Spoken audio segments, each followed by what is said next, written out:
Price increase మీద కూడా దీని మీద కూడా దృష్టి పెడతాం. సోషల్ మీడియాలో విపరీతమైన ప్రచారం జరుగుతోంది, పానిక్ రియాక్షన్, ఇదైపోయింది అదైపోయింది అనేటువంటిది. ఇప్పటిదాకా యాజ్ ఆన్ టుడే ఆంధ్రప్రదేశ్ లో ఎటువంటి పానిక్ కూడా లేదు.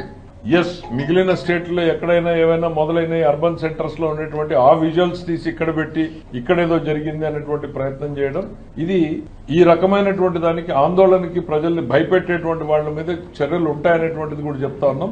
ఎక్కడైతే అధిక ధరలకు హోటల్స్ కానీ ఇంకోరు కానీ చేసేటువంటి ప్రయత్నం ఉందో ఇవన్నింటి మీద కూడా మేము దృష్టి సారించదలుచుకున్నాం.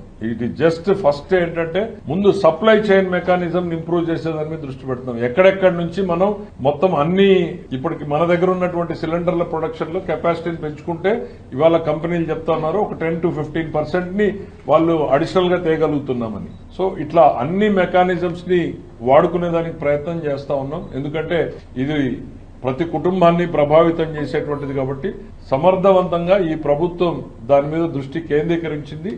ఈ కష్టాన్ని మినిమైజ్ చేస్తాం, ఎటువంటి ఇబ్బందులు కలగకుండా చూసేదానికి అన్ని ప్రయత్నాలు చేస్తాం.